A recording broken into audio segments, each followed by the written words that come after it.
The Secrets of Star Wars is brought to you by the Star Quest Production Network and is made possible by our many generous patrons. If you'd like to support the podcast, please visit sqpn.com/give. Hi, this is Ashley Eckstein, the voice of Ahsoka Tano from Star Wars, and you're listening to the Secrets of Star Wars podcast. May the Force be with you. You're listening to the Secrets of Star Wars, episode 110. Hello there. It's a power that Jedi have that lets them control people and make things float.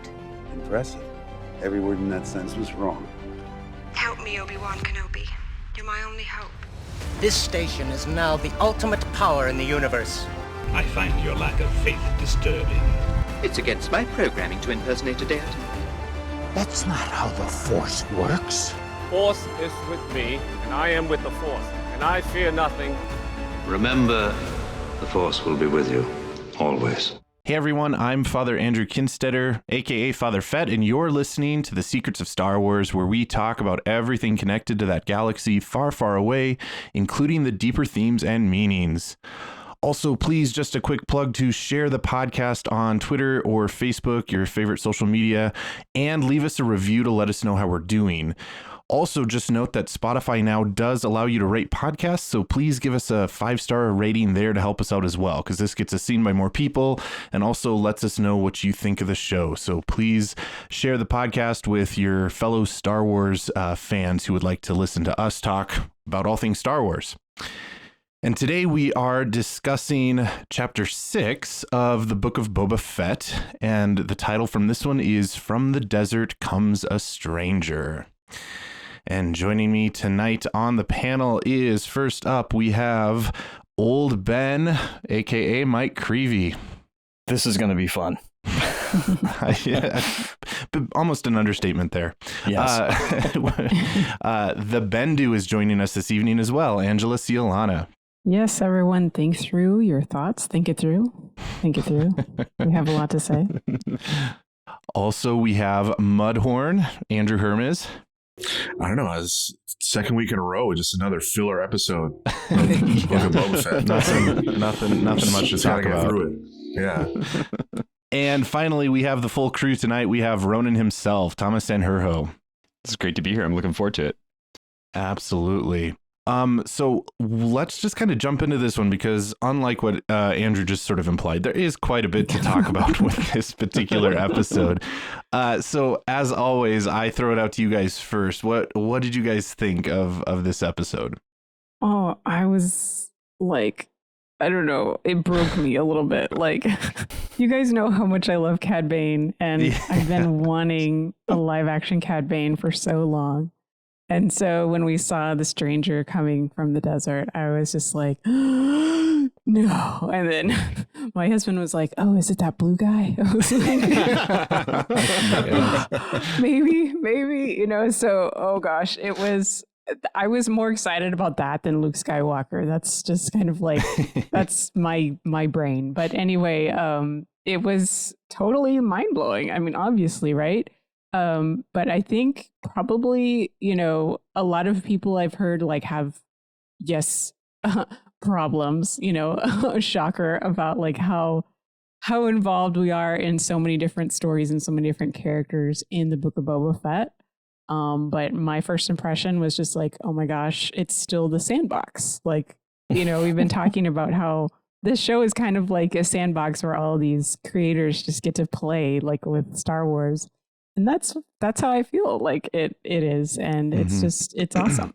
So, yeah. Well, and I think it's funny, too, going off of what Angela said, and we can talk about this more later. But, what hit me was because I saw that right away, people like fixing Cad Bane, and I was like, well, it never crossed my mind when I saw him. I was just so thrilled to see him. And I was talking to my wife about this later that night. And I said, it reminds me a little of when not everybody, a couple of people, right, were up in arms about Ahsoka's look, where and I forget what are the things called, like, I'm forgetting the Lekku. They're not tentacles. The Lekku, that's it. That her Lekku, and they were showing all these pictures of how the Lekku were too short. And I was like, okay, there's a practicality of this, of having a human woman in this costume that has to do martial arts. But secondly, like, I think it applies to Cad. I love this idea that, like, all of the animated shows are like caricatures at the theme park or something, you know, like, and to me, it makes it so cool to step out and be like, seeing these animated characters we love come into live action, where it's like, now I'm at the point where it's all like real, you know, like like they're all real characters and those stories are real, but that was like a particular, like Visions almost, right? Like the animated, telling of it was like a way to tell this story, but these are real characters and this is how he really looks, was kind of how it hit me. And I just, oh man, he just looked so great, So yeah, I loved it all, but that ending was just, and how it kind of ends the way it began almost too, was so well done. Yeah, this was, I mean, some of the best Star Wars anything we've gotten in a long time, I think, period, ever. Ever. Yeah, sorry, George Lucas.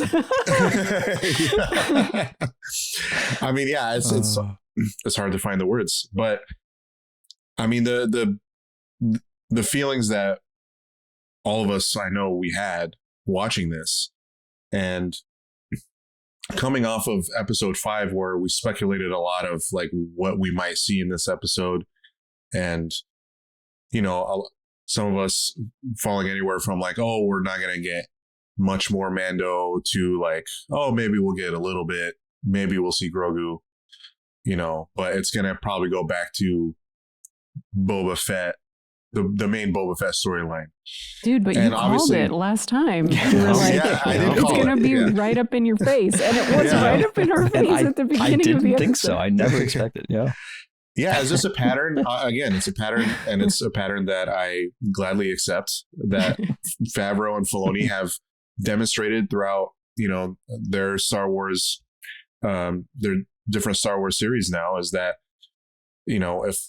if they're gonna tease something at the end of an episode, you're gonna see it next week, and it's gonna be all up in your face. So this was that, like, times 1,000, because obviously we got Luke again, we got Ahsoka again, and I mean, what made this episode really special for me, and I know for a lot of us, is that this is the Luke Skywalker we've always wanted to see, that we never got. It's like a Luke Skywalker that, excuse me, that's not conflicted. He's very sure of himself. He's at the prime of his powers, and he's obviously starting this Jedi Academy, and we're seeing the building blocks of that literally in this episode. So yeah, it's like the Luke Skywalker we've only been able to like read in books or comics, but we've never seen in live action. And in the original trilogy, it's obviously Luke is dealing with, becoming a Jedi, and then finding out, who his father is, and that journey. And then in the sequel trilogy, he wants the Jedi to be eradicated. He wants the Jedi to end, right? So this is Luke in his prime, at a time of his life where, thank God technology is allowing us to see Luke Skywalker. Like we're seeing Mark Hamill, like how Mark Hamill looked in the 80s. And it's way, way better than the Mandalorian season 2 finale. Like it seems like they've really sort of improved on that technology since then. So that for me was like the highlight of it amongst all the other highlights. And I know obviously we'll get into everything else, but yeah, this was what made it really special for me, because Luke Skywalker being such a and obviously integral, iconic character, this is a side of him we've always wanted to see, and getting a good dose of that in this episode was very promising. And who knows, I'm sure we'll see more of him. I can't imagine not seeing him again. But that was what really stood out for me in this episode. I'm going to be the voice of dissension and say that I'm and I would have said it last week too, because it kind of struck me last week as well. I like the Boba Fett story, and we've had 2 episodes out of 7 that have not been the Boba Fett story, and that's kind of I'm looking forward to next week because I think we're finally getting back to that Boba Fett story. And while I love all these characters and I love where they're going and I love everything that's adding, and I do trust Filoni and Favreau's vision and the way that they tell stories. I do, but I am feeling like 2 out of 7 is a lot to take out of the book of Boba Fett, and give it to these other tales. I had to kind of like reframe this series in my mind, because I was contemplating that very thought. Like, it's the book of Boba Fett, and we've had 2 drastically little Boba Fett light episodes. I think he was in this one, but he didn't even speak in this one, right? So he nodded. like he did in Return of the Jedi, or like Din nods at him, just like when he nodded. Par for the course. He just nods back. So I've sort of fallen, I think, in the realm of Angela. I've tried to look at this not so much as an independent Boba Fett only series, and looked at it more as like a novel.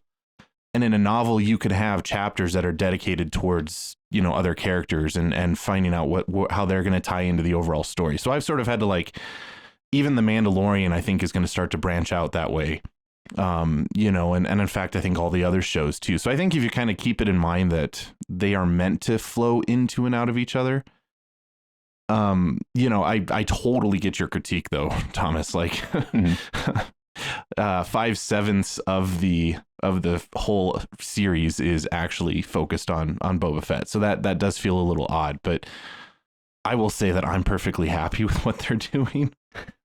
Yeah, I mean, I don't want to not have the story, but at the same time, it's like, And okay, so let's just say that they continue the story, right? And then Din Djarin just shows up in this Naboo starfighter, and you're like, wait, where did he get that from? I am actually okay with that. But I'm actually okay with that. And that's one of the things I love. And I talk to my kids about this all the time when they're telling stories, and when they're writing stories for people, because the thing I love about Tolkien is that Tolkien was not afraid to do that, right? Where he would just drop an artifact in the middle of the story, kind of give you a hint at where it came from, and then just keep running. Mm-hmm. And the world was so well lived in that, all right, we're going. And so I really would not have minded him showing up in this Naboo starfighter and going, whoa, I want to know the story of the Naboo starfighter, right? And then that come up in The Mandalorian. and see, I thought we wouldn't see him in this episode, and you'd see him come in to save the day in episode 7 in the Naboo starfighter with Grogu, and then be like, oh man, like what happened? And then you get maybe the backstory later or something. But like, again, I'm not complaining. There are different ways they could do it, but it'll be neat to see why they did it this way. I think they did it this way because if Cad Bane is going to be part of the fight, and then like all the people from Freetown are going to be part of the fight, then it's sort of like anticlimactic if you show that first, and then later in The Mandalorian you show the backstory of like how he recruited them and stuff. Sure. Well, I'll wait, because I have a theory that's not only me, but I have one in particular I'm very excited about. It has to do with Cad Bane. So wait on that. Well, and I will say too that I am super excited about the next episode because it's Robert Rodriguez directing, which is that's for the epic battle ending this season. That's going to be amazing. Yeah. I will throw out there too that I kind of already implied it, but I did really like this episode. I did not expect to see Grogu at all. So he was the highlight of my entire viewing experience. The little force jump that he got to do was just priceless, because, well, hearkening back to, say, my favorite movie, when Yoda's fighting Count Dooku. I mean, so the movements that Yoda did is sort of reflected in what Grogu is learning. So of course, Yoda's like over 850 or something at that point. So right. So we're seeing past his prime, right? Right. So let's jump into kind of talking about the story stuff. We start off this whole episode with something that I didn't expect. We see Cobb Vanth, who makes an appearance again and stops this the Pike courier with spice. And he gives them a chance to leave and to, not bother them, but they decide to fight as they want to continue to run their spice. And Cobb shows that he is truly worthy of the title, the Marshal, and takes them all out except for one, and sends them back with kind of a threat that if they come back, they'll be lost forever, I think is what he said. I appreciated the misdirect with the episode title here. So the episode title is A Stranger from the Desert, or From the Desert Comes a Stranger. From the Desert Comes a Stranger. So my immediate thought was, oh, Cobb Vanth is going to be that stranger from the desert. And, and I was waiting to see how that kind of panned out. And of course it didn't pan out how I thought. Were you guys surprised to see Cobb Vanth make an appearance back in this show? Yes and no. I thought he... Oh, yeah, go ahead, sorry. Well, I'll just leave it there. Go ahead. No, I agree. Yeah, I kind of thought maybe earlier, because I thought with all the flashbacks, that we would get some sort of flashback, because you remember Boba mentions Cobb Vanth by name in the tragedy episode when he says to Mando, I'm not here for your armor, I'm here for my armor, the armor you took from Cobb Vanth on Tatooine. And then we didn't see in the flashbacks in this show anything to really directly link them, or where he got a clue that it's Cobb Vanth that has the armor. So I was kind of expecting it earlier, and I hadn't thought about it in a while, so I was really happy because I love his character. Mm-hmm.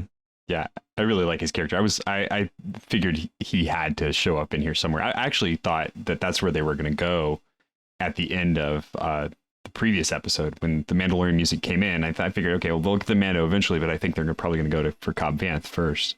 Yeah, when I was thinking of like who's going to show up in this episode, like what team Boba and Mando are going to be able to assemble, I actually forgot about Cobb Vanth. So that was a pleasant surprise seeing him, because I enjoyed his character, and Timothy Oliphant's a great actor, so that was a great surprise for me.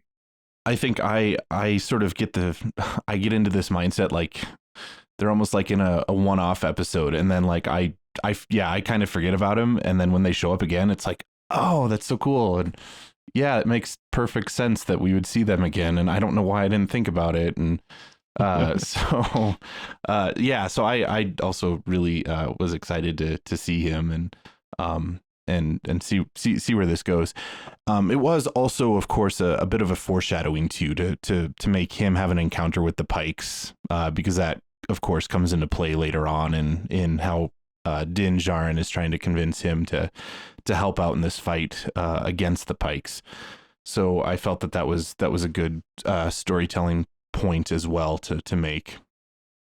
But then we get the kind of the point that I didn't expect to see until Mandalorian season 3. We get the whole sequence on this lush green planet where Din goes to hang out with his little green friend.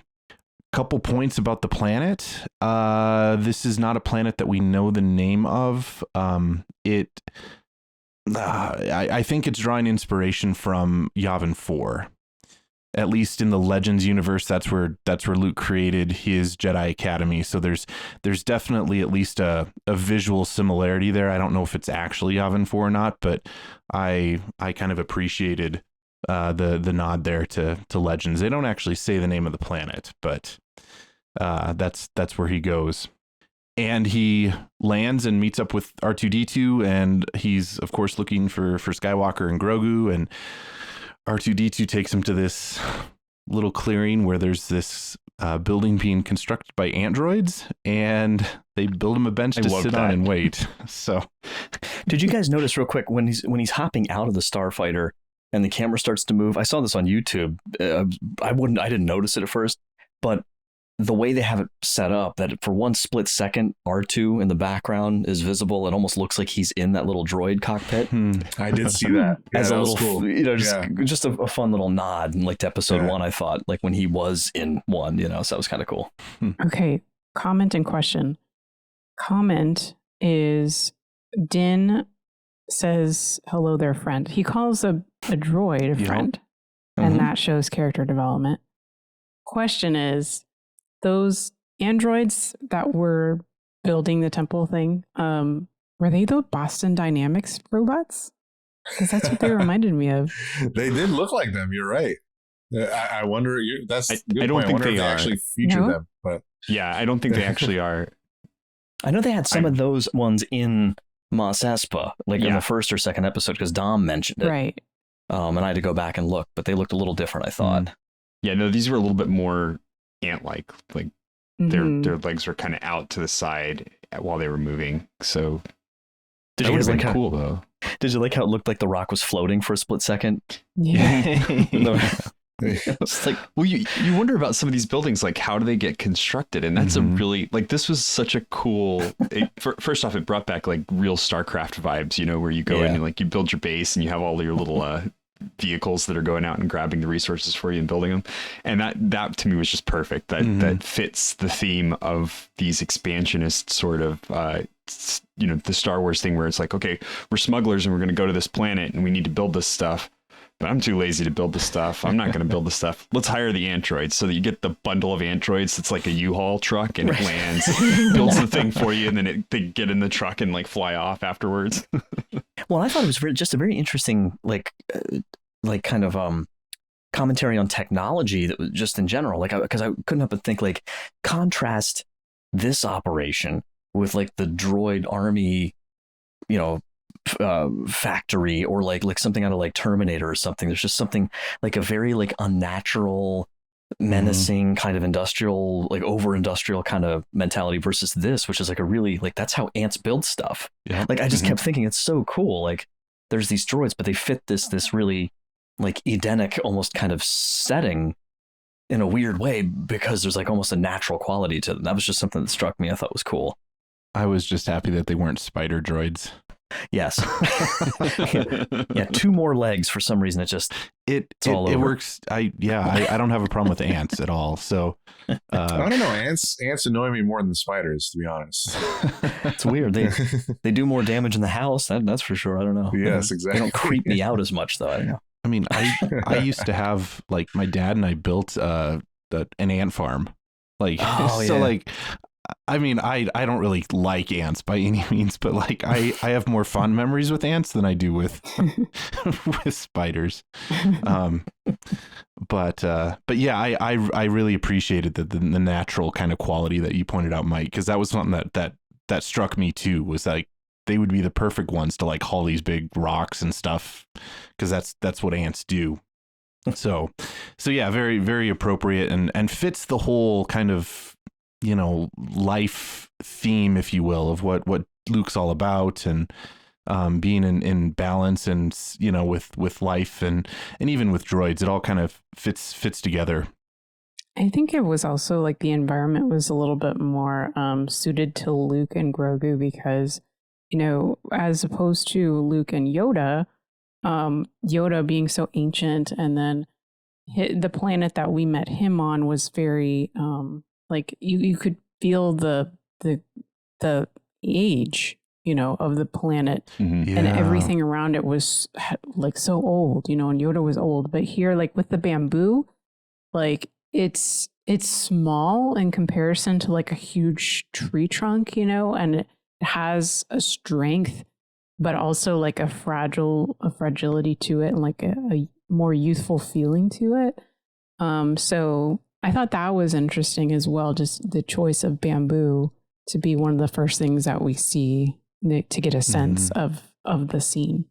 I loved how vibrant and lively the planet was. And I think that fit perfectly. Speaking of then Luke and Grogu, the next scene is a really fun one. We have Luke meditating with Grogu, and Grogu is distracted by a frog and uses the Force to hold it up, and of course Luke chastises him, but then uses the Force to bring up all the frogs and to show him what concentration can do. I couldn't help but find parallels to this with my own prayer life. I'm sure that you can probably relate that, like, the distractions in prayer is what I'm referring to, is as Grogu is like trying to meditate, and that you know, he kind of like keeps opening one eye and looking at the frog. And then, you know, kind of follows his distraction and even, you know, just kind of even in seminary, even, you know, as a priest, kind of chastising myself when I find myself falling victim to like, okay, I was really not supposed to be thinking on that tangential thing, and let's refocus on prayer. So I thought that was fun.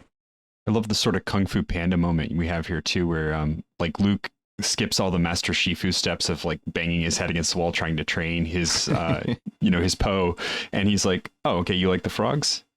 Yeah, here's what you can do if you actually like learn how to do this thing, and lifts all the frogs up out of the swamp. Yeah. I love how Grogu just like looks at his little hand like that was like, such a great touch. Wow. The puppeteers did an incredible job this one, even more than before. It also just reminds me of in seminary, we used to always joke that we would say that the blessing would come out of this part of your hand as a priest, like the side of your hand that you're directing at the people. Like that's where the power is. Blessing beams. Right. Even though that's not theologically correct, just to point that out. I wanted to kind of, we kind of mentioned it a little bit, but I wanted to kind of get more of your take on what you thought of Luke Skywalker and specifically the CGI technology that brought him to life. So to be completely honest, I did not realize that was not like Mark Hamill actually recording lines. So the voice, from what I've read, is an artificial intelligent sort of algorithm that's taken some of his past voice from the movies and stuff and like stitches them together into these phrases. And so some have commented that gives him sort of a lack of emotional depth in his portrayal. But to be honest, I kind of liked the Zen feel of Luke in this. It didn't really feel drastically off to me. And so I wanted to kind of get what you guys thought about it as well. Well, I want to look into it more because I've heard a couple different things, but most recently I heard that supposedly, this is just what I heard, that he was actually doing the new lines, but that it feeds it into some sort of filter, basically, or the AI basically matches it or tweaks it based on a huge database of prior recordings of his. Because I don't think that's what was my understanding, that it wasn't so much obviously just reconnecting old things he said, because like he never said Grogu before, or he never, you know, like those kinds of things. So I think I heard it was like an audio version of deep fake kind of, you know, but yeah, I don't know. I think that's what they did at the season 2 finale of Mandalorian. Okay. Okay. Because he was actually, I think he was on set too for that, but he did record lines. Yeah, he didn't body double this time or anything. Yeah. Yeah. So this time, I think, Father, I read the same thing as you did. Okay. Mark Hamill was not brought on at all. And I think they developed the AI enough this time to where they were happy with it. And yeah, they said they don't even need him. So. Because I know you can do those. They were doing that thing with like Homer or Simpson like a year or so ago, where like you could type in stuff, and it was clunky, but it was like weird. Yeah. There's like websites, you know, like, now, where they have like a bunch of different characters you could do, and yeah, it is a little clunky, you're right, but like it's gotten way better, right?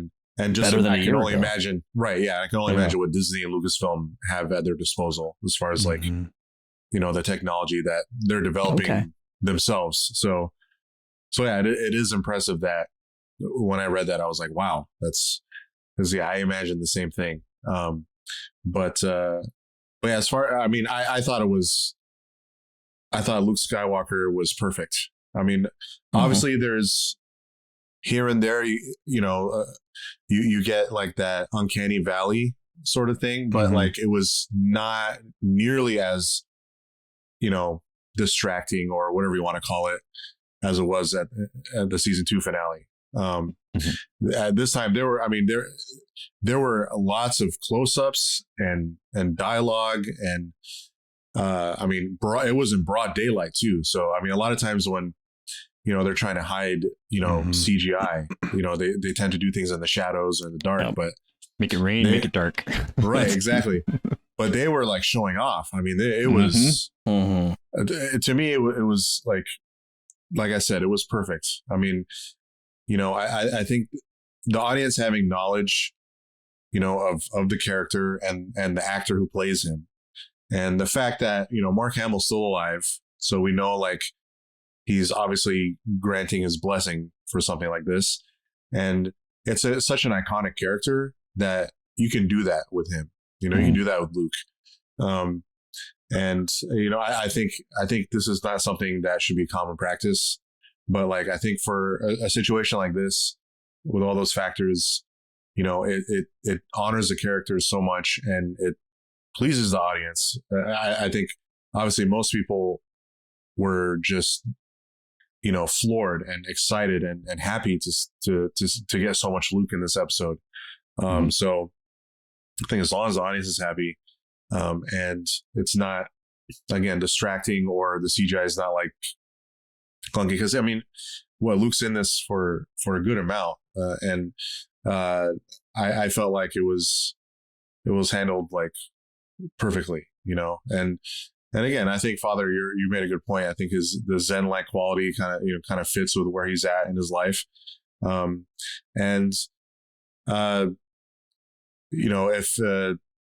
if this means we get, more Luke in the future, then that's, a bonus.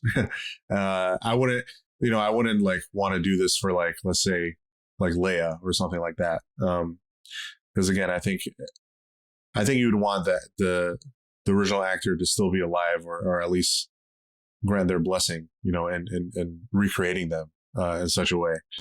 But yeah, I think, would I do a whole movie with Luke like that? Probably not. But, to see him like in an episode here or there, to have some like maybe smaller story arcs, on a Mandalorian show or whatever. I think that fits great. And yeah, it to me, it was like, again, I could not have imagined a better portrayal of Luke. Knowing that we don't have a young Mark Hamill, but the fact that we can recreate him in such a way is pretty amazing. Yeah.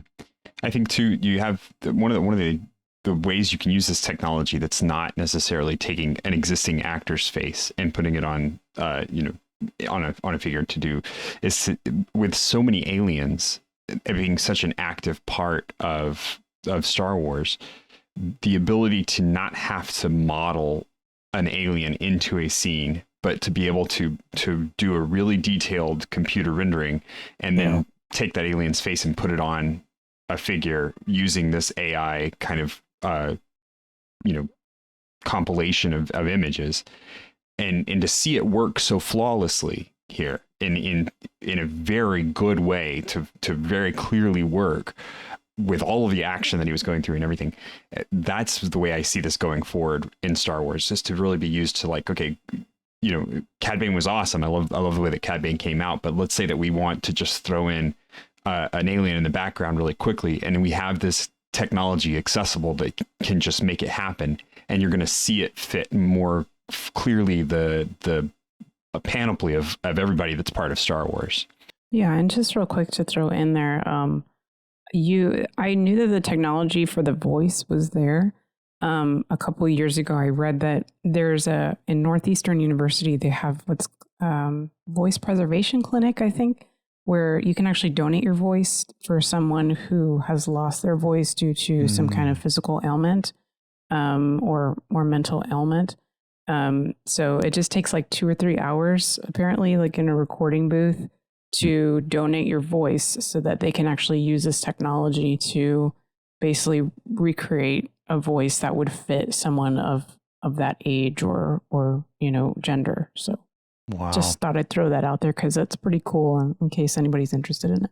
This does raise another just important, well, I guess it's a question. I don't know if it's an important question, but I've kind of like struggled with it. I want to see more Luke, but at the same time I was sort of expecting not to see Luke. So the amount of Luke that we got was really cool and really well done.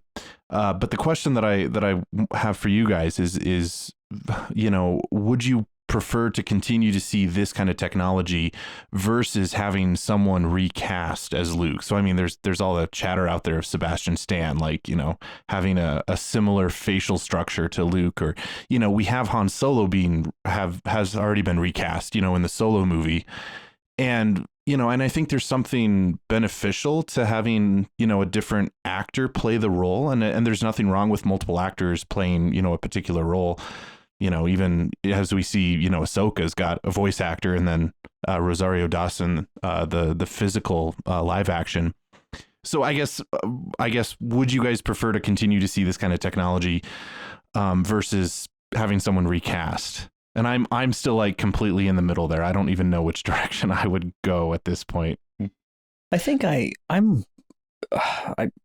guess it would kind of play into two sort of considerations here, because for me, I think it all has to do with how much you intend this character, how much you want this character to be used. Because I think, you know, I mean, I love him. I love what they're doing.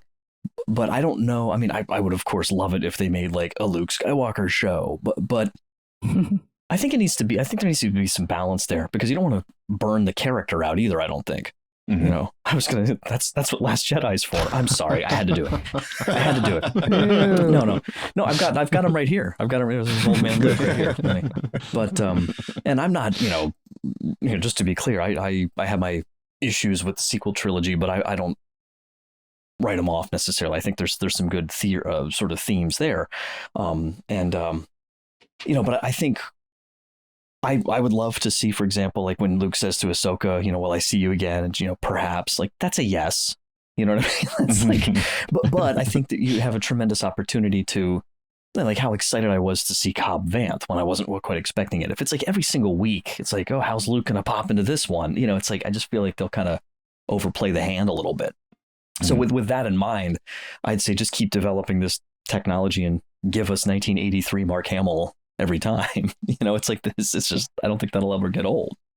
But on the turn of that, if you decide to make a Jedi Academy show, go ahead and cast someone else for it, right? Yes. And expand the character at that point. Sure. Yeah.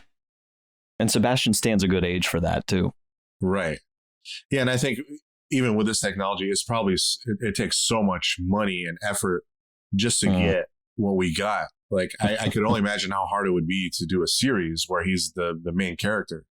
So, you know, like I mentioned, I think if you're going to do a series or a movie that's featuring Luke, totally cast Sebastian Stan or whoever. Because especially if you're going to do like a lot of action scenes, you know, like it's gonna be impossible unless you just put a hood over his head, like we saw, you know, in the season 2 finale. Because the technology is not quite there yet. I mean, if we get still, you know, a lot of still shots, you know, very minimal movement, then yeah, you can get away with it. But the technology is not there I think like I said, to feature him in a series or a movie. So yeah, I think that's where I stand on it. There's something to be said about how an actor who is cast to play a character has a certain ownership over the choices that are made when they're acting, and that they can vouch for those choices with the director and the creators. And when you're getting actors who are kind of filling in someone else's shoes in a way, because Luke Skywalker is always going to be Mark Hamill's character, you get less of that.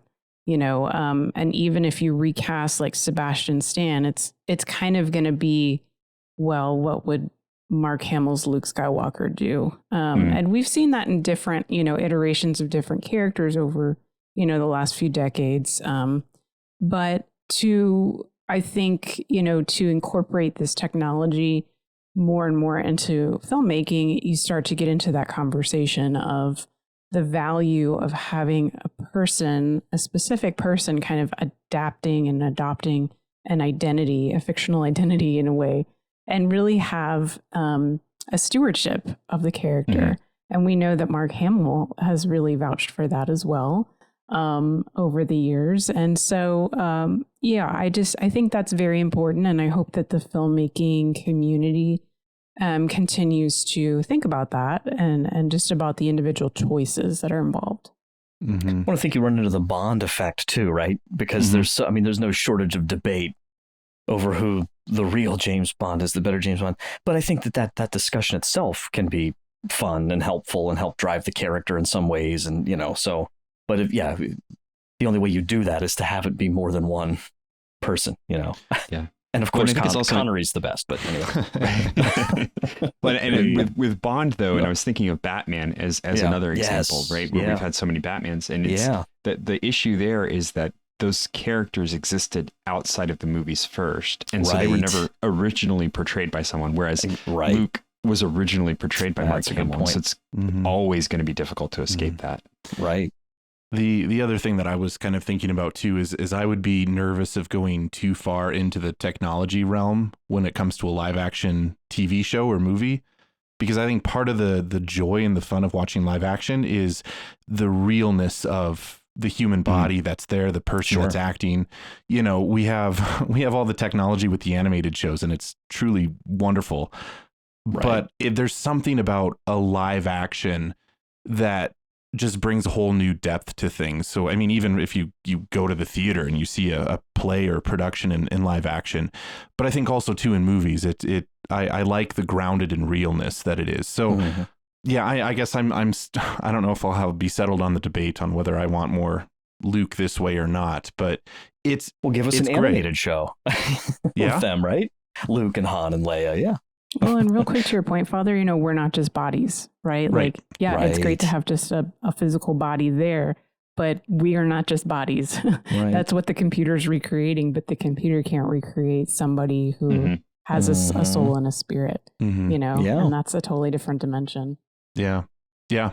So can I say one more thing too, Angela? That's a brilliant point, because I forgot about this, but when people were talking about the voice, I was reminded of, and now I got to remember, where it's from. Oh, it's from C.S. Lewis. It's from one of the Space Trilogy books, where and now it's one of the good guy characters that he hears, but it's like this angelic character he has the first interaction with, and he describes I'll never forget the line, is like something to the effect of, it was a voice with no blood in it. But it was a special case in that, because it's this angelic creature who doesn't have blood or any kind of material aspect. So it's like trying to, how do you understand this voice that's bloodless? But it's not exactly the same thing if it's even a really accurate computer generated, synthesis of this famous voice that they've, just fed hours of audiobooks and stuff into. Because again, Mark Hamill's not in the booth saying the line. So that is weird, Yeah. Well, needless to say, the technology there is truly come around to something spectacular. So we'll likely see more of it, and we'll kind of keep all these points in mind as we go forward. But back to the planet with Luke and Grogu. There's a number of fun scenes here. Luke tells Grogu about Yoda, which was a really kind of heartwarming scene. We hear Yoda's theme played in the background musically, which was an awesome nod there. I also liked how Luke uses the Force to gently lift Grogu as they're walking along, because otherwise you have to carry him like Din had to do. We also used that skill today a couple times. Would have come in handy. We also get the scene where Luke helps Grogu remember a little bit of what happened during Order 66, and so that was quite traumatic. And basically we now have confirmation that Grogu was in the temple during Order 66, and he saw 3 Jedi Knights that were taken down by clone troopers. There's some speculation about who they might be, and I don't really know if we want to get into that at all or not, but there was a point that someone thought that Barriss Offee, is that how you Offee? Her crest is seen on the wall, so I don't know. I don't know enough about her character to even join in that speculation, but I think Mace Windu saved him, because he dusted himself off. He went out in the rain, got cooled off, and the first place he goes is the temple. So no, I don't know. We'll see. Got to get that little green guy. But it does raise a point there that we still don't actually see like who rescued him. We just see that he was there.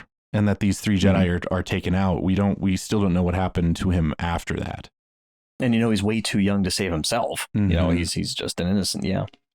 Well, and you can even debate whether or not he was saved, because he was in a rather precarious situation, right? Oh, yeah. In this little pod stuck with these bunch of mercenaries. Yeah. Mm-hmm. Yeah, I did read one theory. I mean, I don't know if I believe it because of what we've seen so far. But there was a theory that Palpatine hired Boba Fett as a young, as one of his first jobs, for the Empire, as like a teenage, bounty hunter, to kidnap Grogu, so they could start experimenting on him.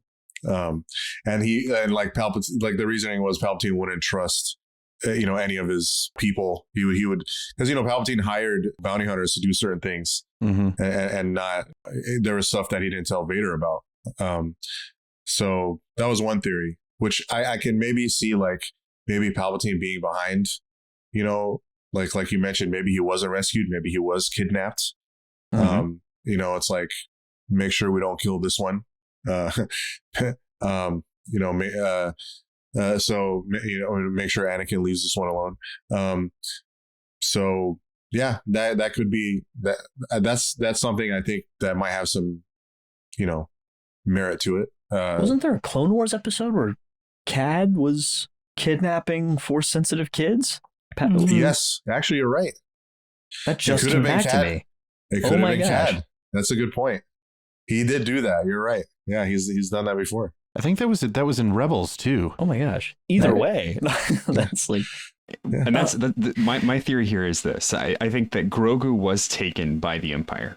That he was taken to one of these gene manipulation facilities or study facilities or whatever, and then he was kidnapped from there by some rebel force, and that's the force that Din is then sent to get him from, because it's the Empire that's hiring Din to go get him in the first place. Right, they want him back. Oh, true. They know about it. That's right. Yes. They have his chain code or something, right? Yeah. Mm-hmm. Yeah.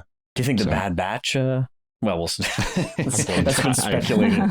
That's been speculated the whole time. Yeah. Live action Bad Batch. Oh, yes. I mean, I fully expect that all these answers will slowly come trickling down, over the next 5 to 10 years. The nice thing about the Bad Batch, of course, is that they deliberately don't really all look the same. So you can have 5 actors play them, right? 4 or 5 actors. Mm-hmm. Yeah, totally. Back to the planet. We get a reintroduction of another character that I was not expecting at all. We get Ahsoka to come back and have a fun interaction with her and Din. I liked her line when she tells Din why she's there. She said she's an old friend of the family, relating to the Skywalkers. And she tells Din that what they're doing there is they're building the Jedi Academy. And we have this whole scene too where they go for a walk and Ahsoka and Din are talking, and Din wants to make sure that Grogu is safe and has this gift for him, and Ahsoka's trying to gently tell Din that it wouldn't be a good thing for him to go see Grogu, because it could derail him from his training and everything, and so Din makes the difficult decision to leave the gift with Ahsoka and leave without seeing Grogu. And I thought that this was acted very, very well. You could hear in Din's voice the longing, to go see Grogu, and the struggle, I think, was also visible with Din. In a way, he made more progress quicker in regards to attachment than Luke and Anakin did at first. Mm-hmm. Yeah. Wow. I hadn't even connected those before. So going back to Ahsoka, I assume all of you were very happy to see her. Were you just as surprised to see her as I was? Yeah. Oh yes. Very surprised. I figured she was going to be there. Like when they ended up where they did, I figured that she was going to be there because she's kind of his gateway into the Jedi community, and so he needed that sort of view into it, because he was struggling with the Jedi thought process, and I don't think Luke could have broached this topic with him the same way that she was able to. I was surprised because I sort of expected Ahsoka to still be on her mission, which I think she's still going to be on her mission, because even later on she tells Luke that perhaps she'll see him again. So I think we're still getting. I think she's still going to go off on her mission that we'll see in the Ahsoka show later on. We then get sort of a real fun sequence of Grogu's training, and there were very clear parallels to Luke's training in The Empire Strikes Back, from just him learning how to jump, which was adorable. We had the Luke saying that he was trying too hard, so don't try, do. So we've got the do or do not. There is no try mantra going on there. We've got Luke loading Grogu in a backpack and running through the forest. Yes, that had to happen. I'm so glad they went there. He even did the flip. Yeah. Yes. We've got Grogu learning to balance using the Force on a tree branch over the water, and that felt oddly reminiscent of Luke balancing on one hand and floating the rocks.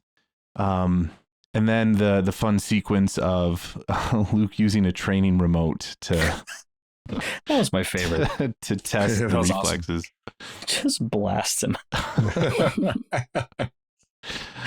But it was, he took it like a champ, though. He really did.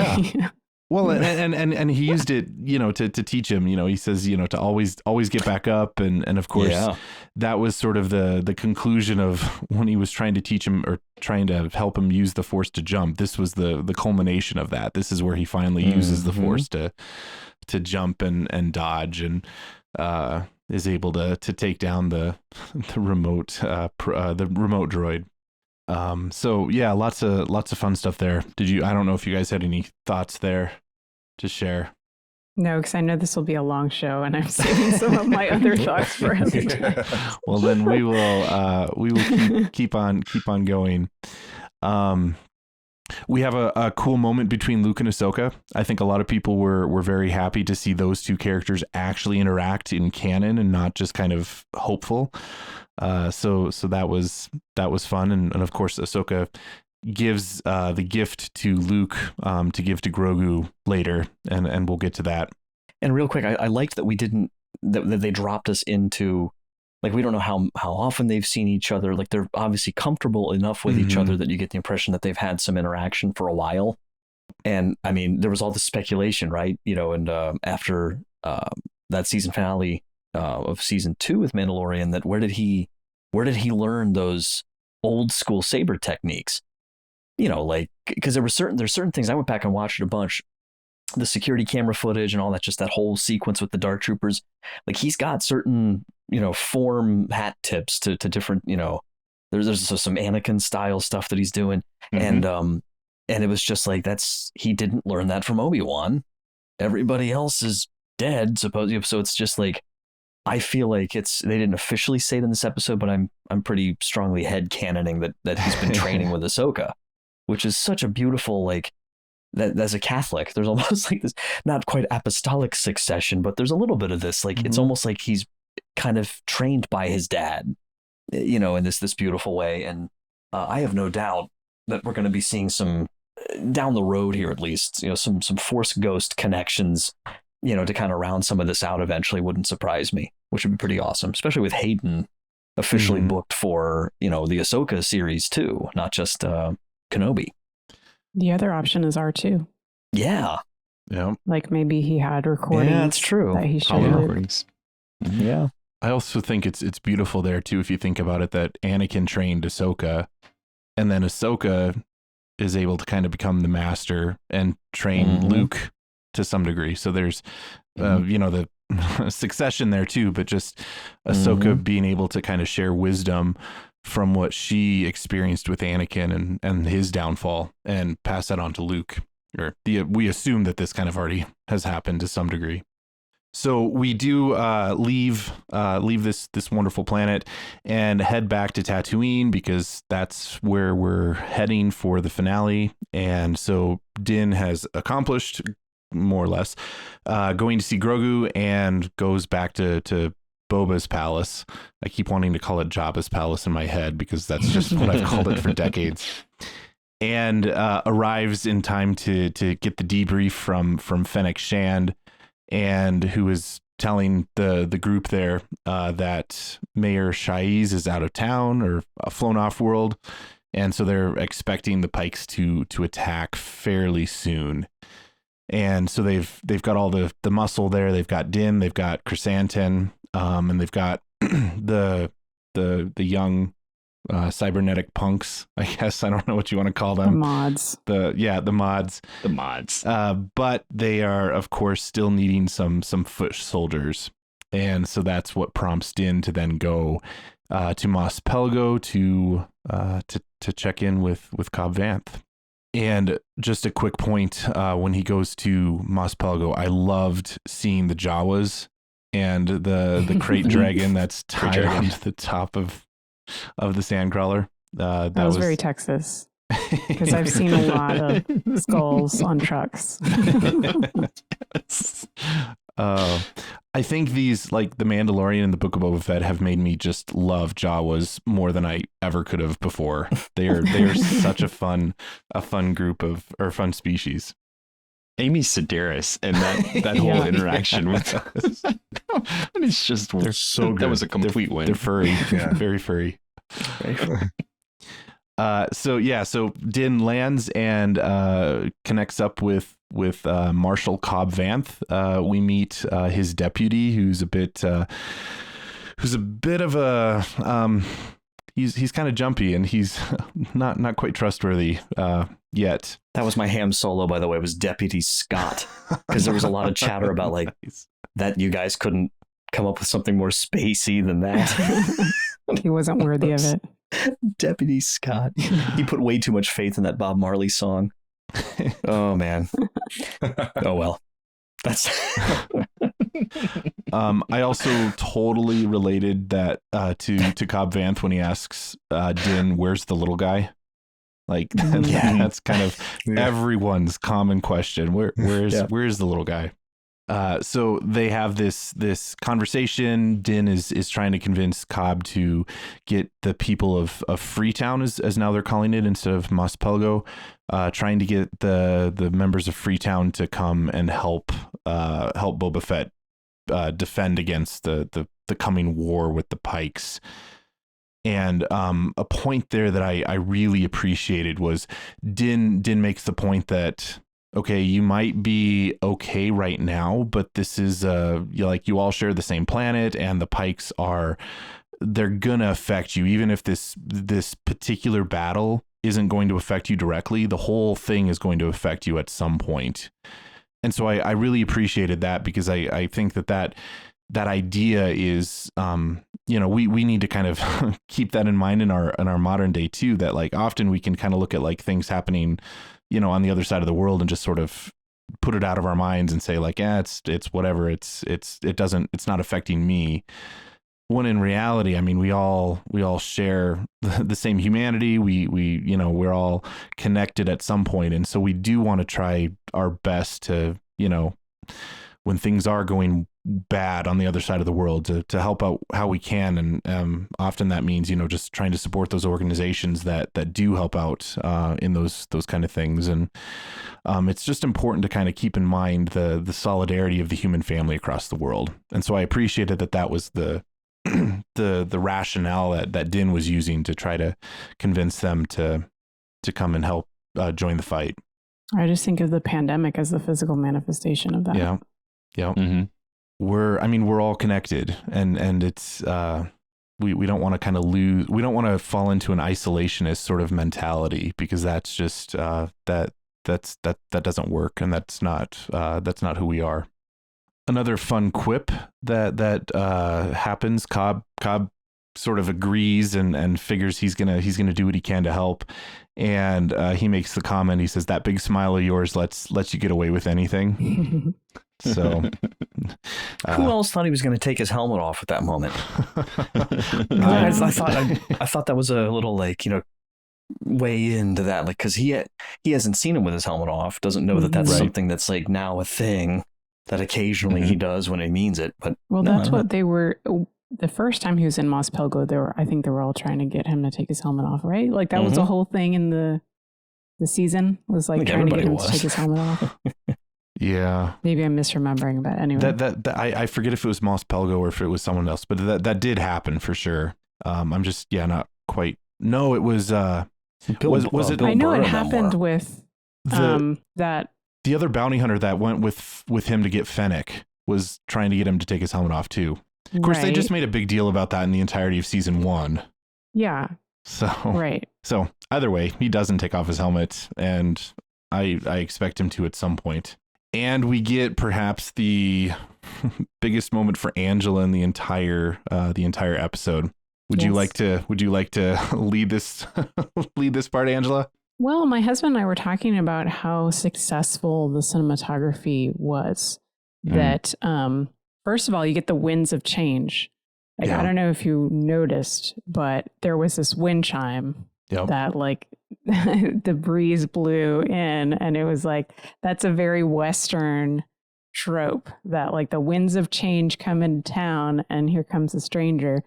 And what my husband was saying was, as like a not quite as crazy of a Star Wars fan as me, but he is a little bit older than me, and he remembers much clearer Jaws and watching Jaws. He said it kind of reminded him of that, because the menace, is coming. Like there's something on the horizon that's coming, and the way that the scene was shot and directed, the different shots, so you see what's coming, and then the reaction shots that follow sort of inform you as to how you're supposed to feel about what's coming, right? Mm-hmm. So you get like the deputy look like, oh, what's going on? And you get Cobb looking nervous, and you get him saying, get everybody inside. And so, but all the while there's something that's coming closer and closer and closer. And so they very successfully brought him in, because he is a very different looking character. I mean, he's blue and he's a cowboy. He's different, and so my husband was saying, like, if they just had him walk in and all of a sudden he's on camera, it would have looked a little bit goofy, maybe like a little bit off. But for him to be this menace, that is this potential threat that's coming in, and they don't show his eyes right away either. Mm-hmm. Yeah, even when he's there, it's still like this reveal and exactly. reveal. Yeah. So I loved it, every minute of it. I think it was the most successfly shot and directed sequence in the whole episode. Amen. and also just how we really did get the Wild West feel of we've gotten a lot of these with the gunfight kind of, nods within Star Wars, The Mandalorian, now Boba Fett. But I felt like this one was much more on the nose, and something that, you were talking, Mike, about how people have like tried to update online, like the version of Cad Bane that we saw to look more like the cartoon. I kind of felt like, and I said this in our Slack too, that his skin and stuff, I think probably Dave Filoni was helping to inform that to be very much like the stranger, in the Westerns, right? Like, and so to look like him was, I think, part of the inspiration and the homage. So yeah. And the Duro species. Oh, sorry, I was just going to say the Duro, right? The Duros, yep. I think the species, because you see at least. Well, I forget how many. I didn't go back and double check, but that's A New Hope. And I might be wrong on this, but I know a lot of the costumes in the original Cantina were hodgepodge together from stuff they could get from all kinds of costume departments and stuff from what they had access to at 20th Century Fox. Like they had to work with a lot of what they had. And so what I love about him, I always loved about him, but seeing it like this again, it really, you have this sort of Western trope, which is just iconic American cinema, with some very like 20th century, 1950s, 60s era looking alien kind of looking guy, just a real kind of old school sci-fi alien looking guy, but very Star Wars. So anyway, I loved it. Well, it's still got that hodgepodge Star Wars feel to it with the, he's got those pipes that come out and plug into his face and everything. And I mean, he was a very well designed character to begin with, but then seeing him come to life was so cool. And that, as he's walking up, I'm like, oh, are we getting another animated character walking on screen? And my kids are all like, who? And I'm like, come on, guys, how do you not know who this is? Just the moment. Seriously. Oh, man. First frame. Yeah. Yeah. Did you guys notice his pants too? This is a little detail. But when he pulls his jacket back, the two things I noticed was, first of all, I love with him and Cobb Van't. This is like, this galaxy far, far away, high tech blaster pistols, and they're so clearly, like the butt of like a Colt or something. Like it has that Wild Western style, just the hilt, but also or the handle. But then his pants had that sort of like an Old West kind of look in terms of the weave of them. Like even the style of the cloth itself looked kind of Wild West. It was really, every little detail was so cool. Yeah, and I like how it wasn't like a fully CGI character. Like the face, like obviously the makeup and especially the mouth and the teeth and all that, like it was all practical. And so the mix of the practical with like I'm sure the eyes were mostly CGI. I thought it was just a perfect mix, and obviously getting the same voice actor to do it was the obvious choice. Yeah. Which just added to his presence on the show. So yeah, it was like I was hoping for Cad Bane, and I forgot I had hoped for Cad Bane because I was hoping for a live action Cad Bane on the show, but I was not thinking about him like as in regards to this specific episode.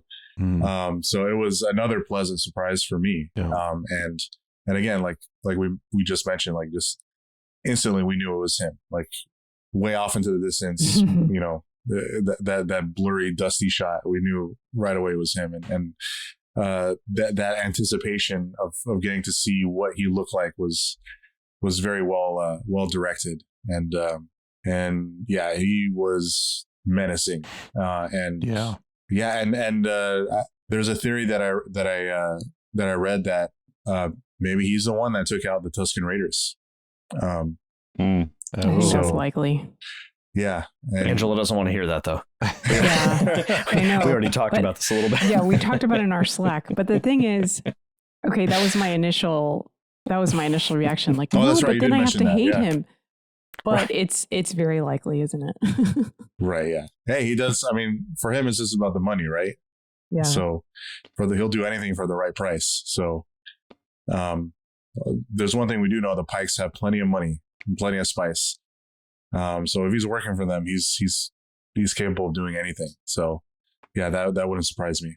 I will point out that for me, it was really cool to see him.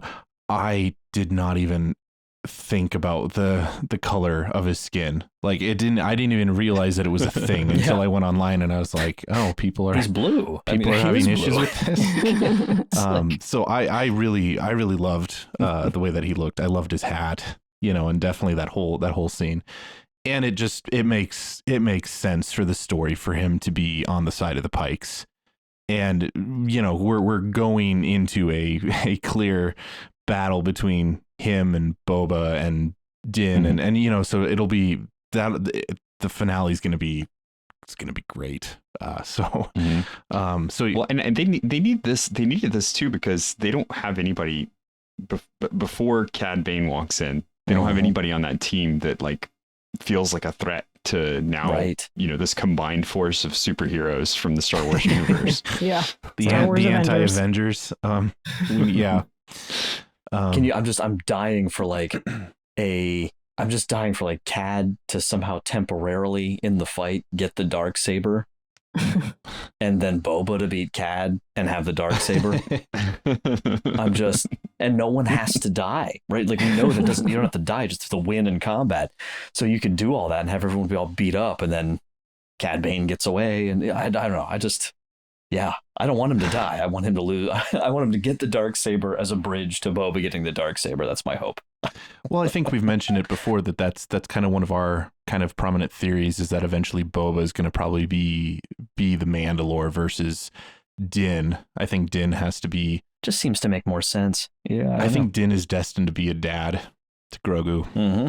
But I guess we'll see. So leading into that, we'll get to that in a second. The final thing to note on Tatooine was that the Pikes show up to the sanctuary with a Camtono and blow it up. So I was very sad to see that happen. I've kind of grown fond of that place, and that's going to be the spark that, starts the war. So, and then the final scene is Luke giving Grogu the choice between the Mandalorian, the gift, the chainmail, which I totally figured that's exactly what he was going to get was a little chainmail. It's so perfect, right? The choice between that and going back to Din and basically being a Mandalorian, the choice between that or taking Yoda's old lightsaber and fully committing to being trained as a Jedi. I was not expecting this to be an either or sort of choice here. I think in my mind, I was hoping for a Tar Vizsla kind of thing where he could be Jedi and Mandalorian. Well, he can't. He's never going to be able to remove the fact that he is a Force user. That's right. That's part of who he is, and so he's going to have to wrestle with that continuously and come to terms with that. But I do like the fact that they're providing him this room to be a Force user that doesn't have to be a Jedi. I think there was even a little cue. I just rewatched it tonight. I think I don't really know. It's up to anybody's opinion, of course. But I think everybody, for the most part, probably assumes that he's going to pick Din. And we've already, like the little cockpit. Like there's some convenient things that have happened, right, in the N1 Starfighter and all. But that aside, I think rewatching it tonight, I think there was a really telling little visual sort of clue because when Luke sets the choice up for him, he looks down at the armor, looks at the lightsaber, looks back at the armor. So he's now looked at the armor 2 times, and then he looks at Luke. So it wasn't. He looked at the armor twice. He looked at the lightsaber once. That's my little visual cue, I think. But I just think Luke's going to give him the lightsaber anyway. Because what does Luke want with a 2-foot long, like a pops? He doesn't need it. And somebody pointed out that one of the I don't read the comics, but one of the Rise of Kylo Ren comics, which I guess it's canon. It's, Charles Soule, I guess, and he's got the little frame in there where it shows the snapshot of the students at the temple, and Ben specifically says, "I was his first student. The others came shortly after." So I feel like with Ahsoka making that mention that specifically that Grogu would be the first. We know that he's not at the temple in that comic book, at least not there. And no one can bear the thought of him being part of what happens there. Mm-hmm. If it's the same spot.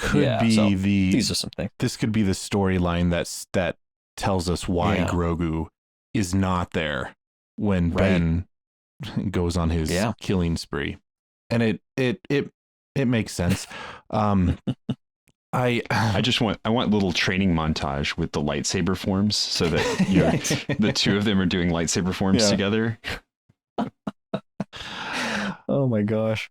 I always take dark saber in one hand, lightsaber in the other. I always take slight offense at the way that Luke described the choice of choosing the Mandalorian armor. Because he frames it as a way of giving into attachment to those you love and then forsaking the way of the Jedi. But there's this implication that giving into love is wrong. And I didn't really appreciate that. Luke is the biggest. That's what he did. We already know that. Right. He went to save Han. Yeah, like when Yoda told him not to. He's the biggest hypocrite. That's what gave him the last boost he needed to fight Darth and get his hand cut off. Exactly. Yeah. It's come on. I mean, I think Luke, he could never escape, that. He can talk the talk, of the way of the Jedi and all that. And then, it took him in old age, and wanting to isolate himself to be like, oh yes, all this Jedi stuff is crap. He finally just came to grips with what he kind of knew all along. I mean, he took it to an extreme. I think Ahsoka is a way better example where like she's not a Jedi, but she's still reasonable, and she sees the good that Jedi could do. Is just not for her. For Luke, for whatever reason, probably because of all the life experiences he's had, it's more black and white for him. It's like it's either the Jedi way or like we totally have to get rid of it, and obviously that goes into some of the problems that people have with Last Jedi, but we won't get into that. But like the point is that he's always kind of wrestled with these things. So he might be saying these words and he's trying to be like this. Obviously, he's starting this Jedi Academy, but like we know already he doesn't truly, walk that walk. Like he does give into love, like you mentioned, Father. Like he does take, there are certain things that just take priority where you have to like shift from whatever, belief system, that's not, it's not divine, is this a way? It's like, something akin to like martial arts, it's like the Jedi way. But like it's we already know he doesn't mean that. And I think that's part of the reason why he's probably willing to give him the choice. He could have taken the gift and hid it from him. He could have made the choice to be like, okay, I know he's weak now, but like eventually he'll, I can form him to where he'll, forget about his attachment to Din and go on, with the Jedi way. I think Luke's ego is big enough for him to believe he could do that. But I think it's the empathy that he has for him that's leading him to give him that choice. I think the key there is that both paths have to have love. Otherwise, it's not actually fulfilling in any sense. Of course, the danger is to have kind of the possessive sort of attachment, if you will, towards someone else. So I mean, so there in either choice, there has to be a healthy detachment, but that doesn't mean it's devoid of love, affection, even a certain amount of attachment. I mean, you can't avoid that. And I would be. Well, I just. Yeah, go ahead. Oh no, because I was just gonna say how funny. Because because it's like, well, what was it that made him in Return of the Jedi, pursue that arc that is so iconic to everything of seeing his father's redemption through. Like the whole point of everything was him holding on to this hope that his father could make this switch back. So it's interesting. I don't know. Yeah. And I would be remiss too if I didn't mention that this is also clearly a vocation choice, sort of reality in parallel. And Father Roderick did a video on this, and of course I feel like I'm just echoing him when I even speak about this. But both of us being ordained priests, there's a shared experience there. The idea that choosing. And like Grogu's choice is not a choice between a good thing and a bad thing. The choice is between two good things. Right. And that's what makes it a difficult decision. And in the vocation world, whether you're called to marriage or single life or religious life or priesthood, the same thing is true. Like you're not choosing between, well, there's clearly a good choice to make and I'm saying no to the bad choice. So even in my own discernment, in saying yes to priesthood, I am saying no to other things, having a family of my own and those sorts of things. But that doesn't mean that I'm giving up, love and relationships either. And vice versa. And someone who is entering into marriage is saying no to a religious vocation or life as a single person or wherever the other choices are.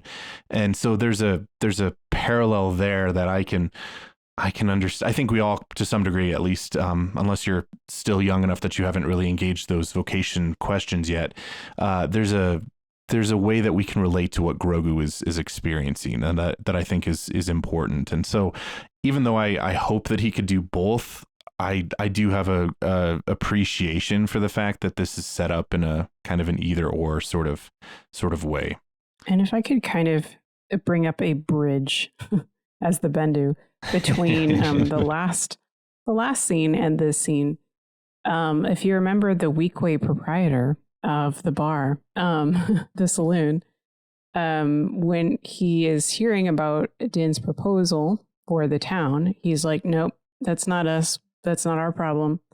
But then when Cad Bane comes into town and makes, all the commotion that he does, then Weequay proprietor kind of has this look in his eye like, okay, we have to do something. And I think that theme is very similar to this discussion of vocation and choice, because it has to do with either being stuck in our ways in our comfortable place and where we want to be, where we have control, and then going into a place that's uncomfortable and stretches us and where we can learn and grow.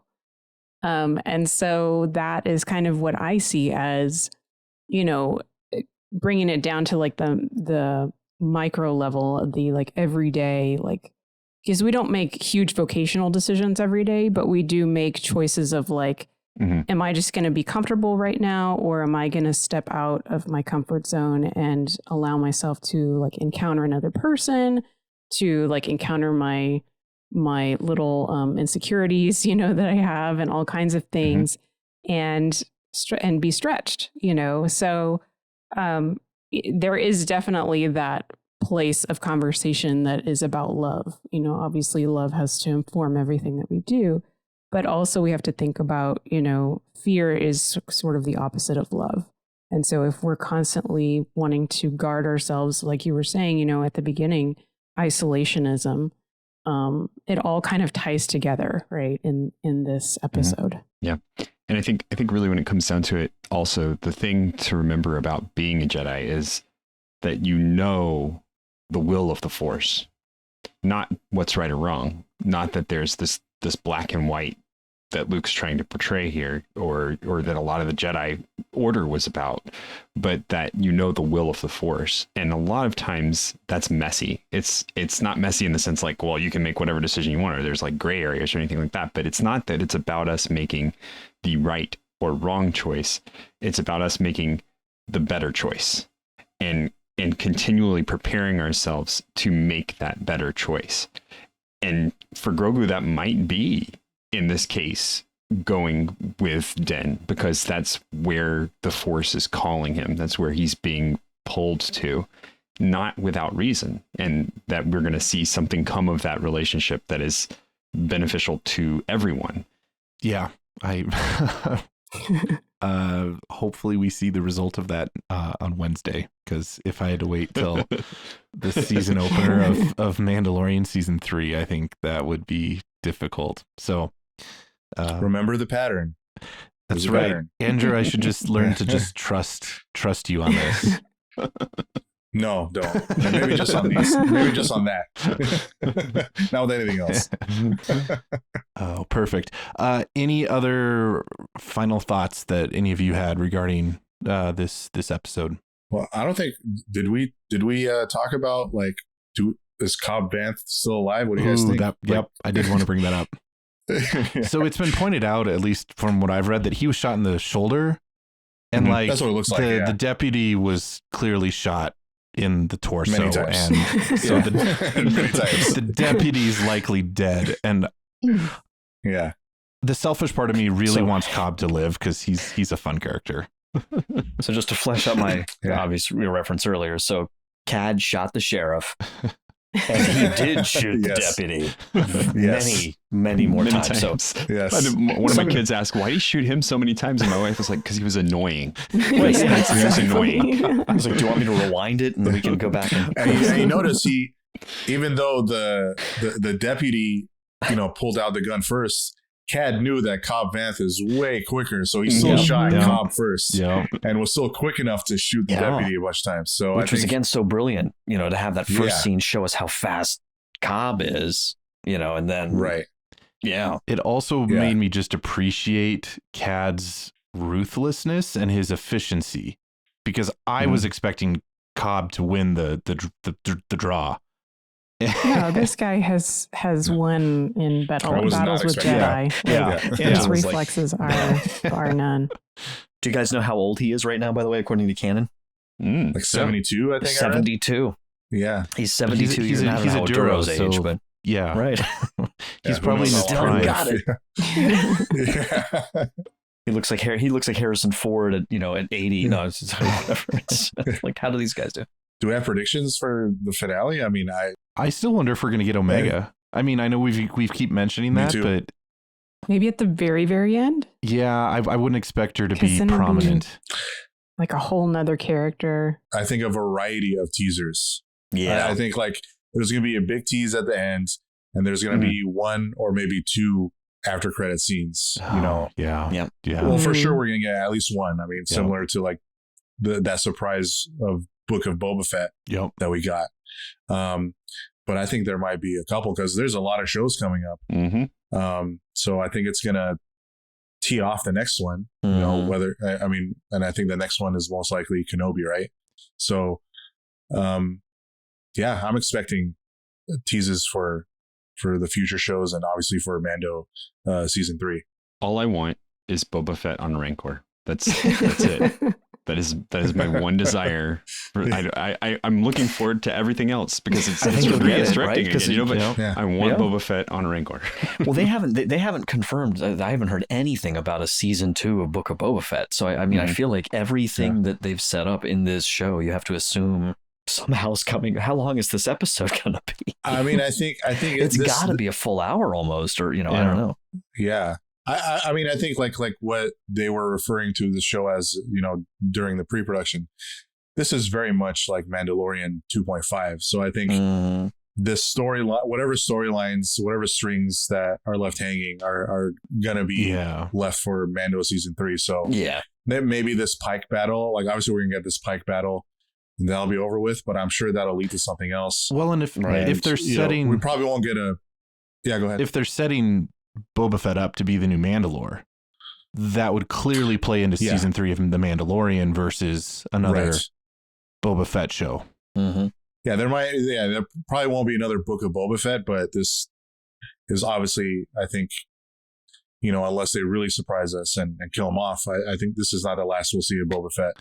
What's ironic is because we've all, I think, that discussion too, like back to the beginning as far as like, was this taking away from his story?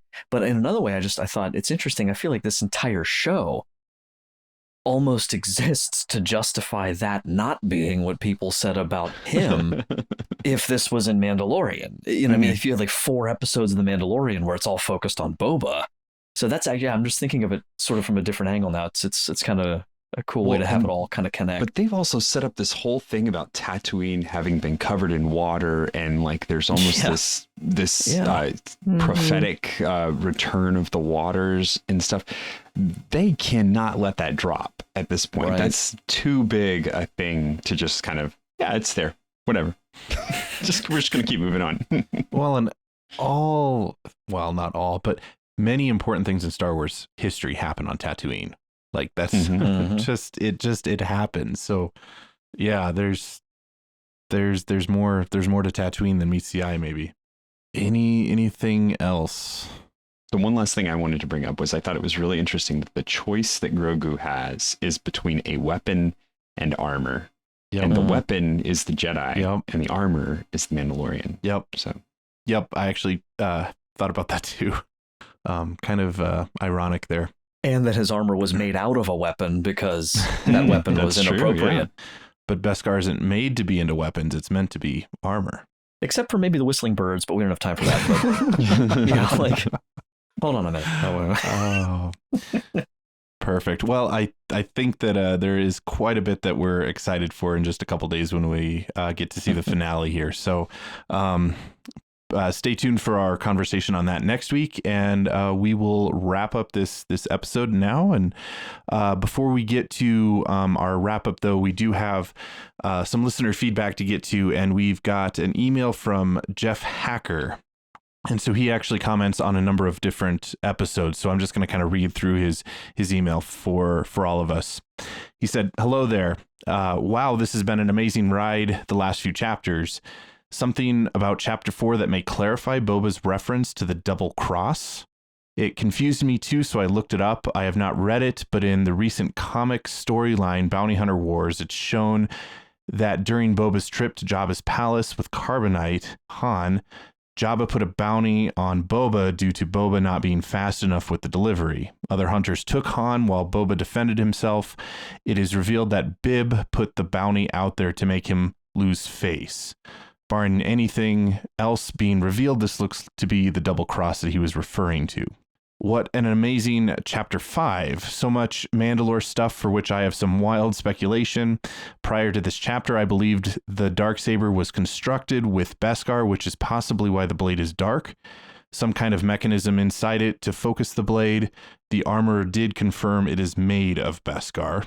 With the armor giving Din this quest, I wonder if there's something on Mandalore she wants. I assume he's referring to him potentially going to Mandalore to get the waters of rebirth or something, I think is what he's referring to here. He continues, if Din is heading to Mandalore, I wonder if the planet is not as gone as had been stated. The armor is definitely an unreliable narrator.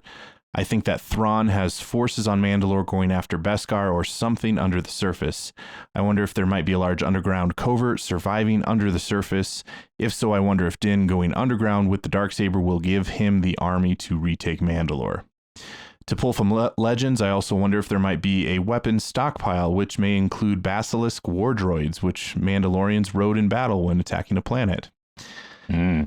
Grogu's memory of Order 66 was also terrifying. I wonder if the temple guard who became the Grand Inquisitor might have been the one to save Grogu. Seeing Cad Bane was also amazing. Assuming he survives, I wonder if Cobb might be getting a new arm, like C-3PO.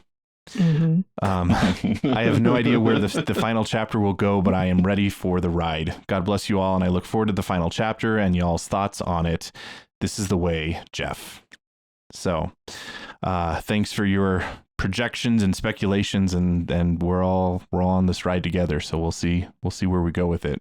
That concludes our conversation on Chapter 6 of the Book of Boba Fett. And so, listeners, of course, we want to know your thoughts on everything on this episode of the Book of Boba Fett. And so you can let us know your thoughts in various ways. You can email us feedback at starwars@sqpn.com. You can comment on our Facebook page at facebook.com/StarQuestMedia, and you can tweet at us, and we're on Twitter at SQPN. And we would like to take a moment to thank our patrons who make it possible for us to create the Secrets of Star Wars, including Ricky S., Carrie C., Cayenne O., Patricia S., and Joseph S. Their generous donations at sqpn.com/give make it possible for us to continue the Secrets of Star Wars and all the shows at StarQuest. And if you want to join them, you can do so by going to sqpn.com/give. Also, of course, make sure that you are subscribed to the show in your favorite podcast player, whether that's Apple Podcasts, Google Podcasts, Stitcher, TuneIn, Spotify, iHeartRadio, or you can find us on the SQPN YouTube channel. Just make sure to click that bell to get notifications of new episodes. And you can find all of our previous episodes by going to sqpn.com/Star Wars. And of course, we will be back next week as we dive into the finale of the Book of Boba Fett. So you definitely don't want to miss that, and get our thoughts on this explosive finale that we are greatly anticipating. So until next time, Mike Creevy, thank you for joining me and sharing the secrets of Star Wars. Well, it's my pleasure. Angela Ciolana, thanks for joining us as well this evening. Thank you. Andrew Hermes, thanks for joining us on this awesome discussion. Thanks for having me. And Thomas Sanjurjo, thank you as well. It's been great to be here. And once again, I'm Father Andrew Kinstetter. Thank you for listening to the Secrets of Star Wars on StarQuest.